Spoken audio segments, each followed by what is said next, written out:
Student, आज हम बात करते हैं क्लास 12 में व्यावसायिक अध्ययन के अंदर सेकेंड यूनिट में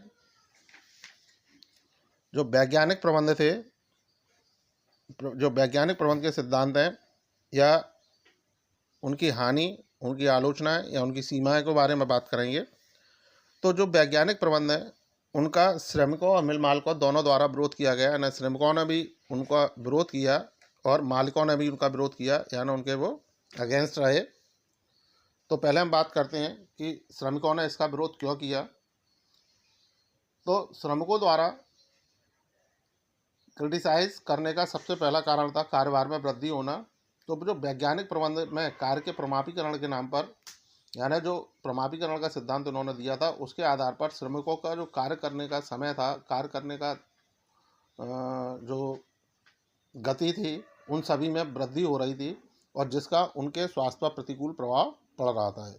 यानी उनका कार्य करने के जो तरीके थे उसमें बदलाव के कारण उनके कार्यभार बढ़े और जिसका उनके स्वास्थ्य पर प्रतिकूल प्रभाव पड़ा, विपरीत असर पड़ा, उल्टा असर पड़ा, जिसके कारण श्रमिकों ने उसका विरोध किया।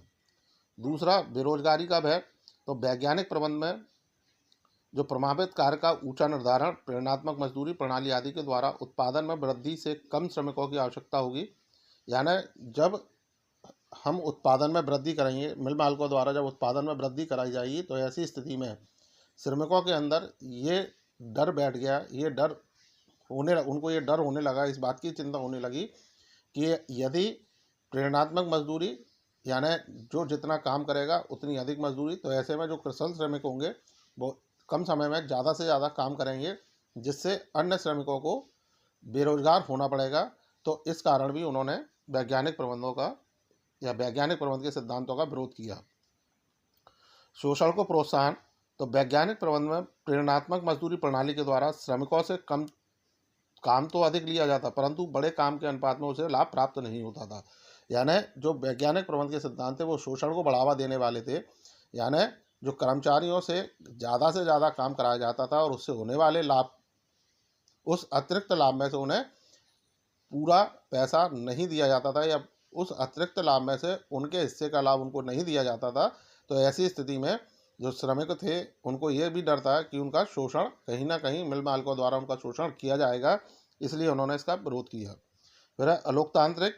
तो वैज्ञानिक प्रबंध में व्यक्ति से मशीन की भांति कार्य कराया जाता था। यानी जो वैज्ञानिक प्रबंध के सिद्धांत के अनुसार जो मिल मालिक हैं या उनके जो सिद्धांतों का सिद्धांत बताते थे कि उनसे ज़्यादा, यानी जैसे मशीनें 24 घंटे काम कर सकती हैं, उसी तरह से मनुष्य या श्रमिकों तो उससे भी कार्य कराया जाए। तो ऐसी स्थिति में जो श्रमिक थे उनका काम के प्रति, यानी जो श्रमिक थे उनका काम के प्रति उत्साह कम हो गया और उनकी पहल शक्ति समाप्त होने लगी। यानी उनका काम करने का जो उत्साह था, मन था, वो कम हो गया और वो आगे बढ़ के जो काम कर रहे थे उसमें भी वो पीछे हो गए, उन्होंने पहल शक्ति उनकी कम हो गई। फिर था अगला पॉइंट है श्रम संघों के विकास में बाधक। तो जो श्रमिकों के लिए वैज्ञानिक प्रबंध के सिद्धांत में प्रेरणात्मक मजदूरी प्रणाली की बात कही थी, उसके कार्य करने उसमें उत्तम दशाओं के कारण श्रमिक सामूहिक सौदेबाजी के लिए श्रम संघों पर आश्रित नहीं रहते थे। यानी जो श्रम संघ थे उनका विकास भी इसमें रुक गया, श्रमिकों के संगठन इसमें अलग अलग हो गए, क्योंकि जो श्रमिकों के संगठन थे वो सामूहिक रूप से सौदेबाजी करते थे। चूँकि प्रेरणात्मक मजदूरी के कारण ये सब अलग अलग हो गए और श्रम संघ, जो पहले श्रमिकों के जो संगठन थे वो भी बिखर गए और नए संगठन बनना रुक गए। तो ये कुछ प्रमुख कारण थे जिनके कारण श्रमिकों ने इनका विरोध किया। इसी तरह से मालिकों ने भी इसकी आलोचना की, मालिकों ने भी इसका विरोध किया। तो वो क्यों किया? तो पहला है विशाल पूंजी की आवश्यकता।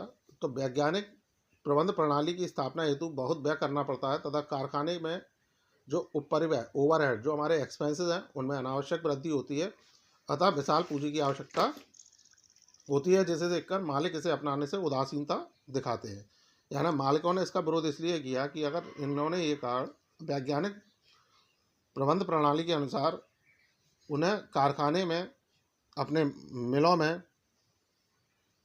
जो खर्चे हैं वो अधिक करने हैं और जब खर्चे अधिक होंगे तो पूंजी की भी आवश्यकता होगी, जिसके कारण जो मिल मालिक थे वो उदासीन हो गए, यानी वो काम करने की विचार उनके मन में पीछे होने लगे, या अपन ये कहें कि उन्होंने काम न करने का मन बना लिया।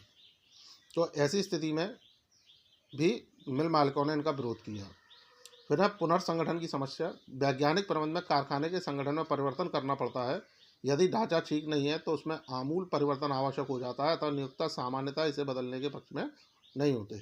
तो वैज्ञानिक प्रबंध के अनुसार जो कारखाना है उसके संगठन में परिवर्तन करना पड़ता है। कि अगर मान लीजिए कोई हमारा जो उद्योग का जो ढांचा है या हमारा जो कारखाने का जो ढांचा स्ट्रक्चर है, अगर वो सही नहीं है तो उसमें हमें परिवर्तन करने होंगे। और चूंकि जो नियोक्ता होते हैं यानी जो हमारे मिल मालिक हैं वो इसके पक्ष में नहीं थे। फिर है मंदी काल का बोझ।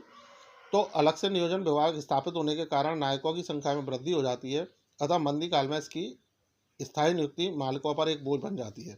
तो उन्होंने कहा कि आपको अलग से एक नियोजन विभाग का स्थापित करना होगा। जब योजना विभाग या नियोजन विभाग अलग से स्थापित किया जाएगा तो उसमें भी हमें कर्मचारियों की आवश्यकता होगी। ऐसे में जब मंदी की स्थिति होगी